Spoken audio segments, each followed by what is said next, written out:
RBNZ, that's a very good example of how just things just turned 360, really, pretty much.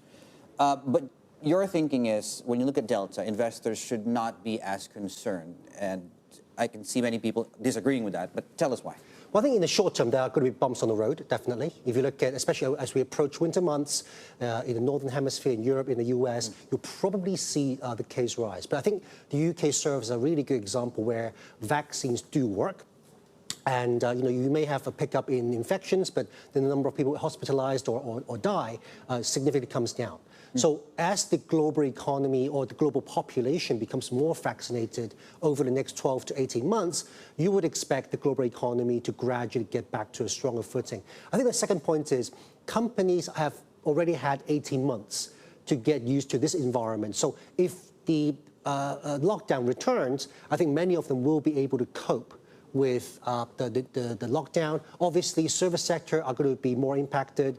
The tech sector is probably more favored. So we will probably isolate between the growth and the cyclical sectors in terms of investment. But that's where the diversification play becomes really important. Yeah, I think it's kind of what most people say. It's not derailing the recovery, Delta, but just delaying it. And you're saying it's about 12 to 18 months.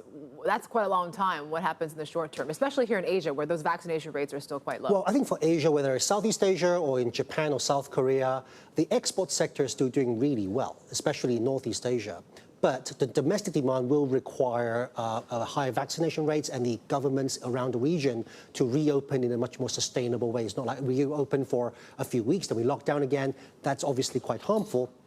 But overall, I would expect with vaccination rates hitting 50, 60% perhaps by the end of the year, that will allow governments around the region to open in a much more sustainable way.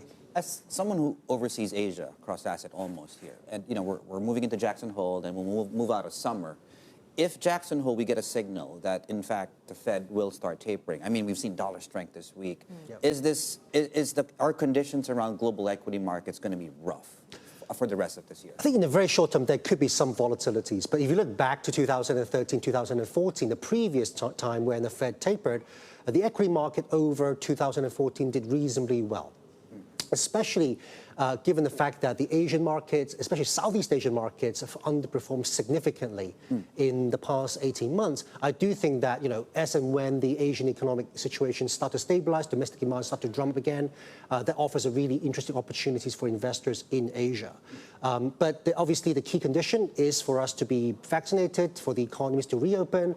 That, I think, will attract a lot of capital into this part of the world. What about a slowing China growth outlook? I mean, how does that factor into your thinking now? I think two things. One is that obviously the Chinese markets, I'm sure we'll talk about this a little bit later, the regulatory environment, the growth momentum is a challenge. And also, if you look at commodity prices, oil, industrial metals in the past few days or past few weeks, that's very much echoing the Chinese economy. So I think from that perspective, materials, energy could come under some pressure as the Chinese economy continues to return to trend. But at the same time, it would start to drum up expectations of the central bank in China and fiscal policy start to play a bigger role in driving the Chinese economy. That could well turn the sentiment around.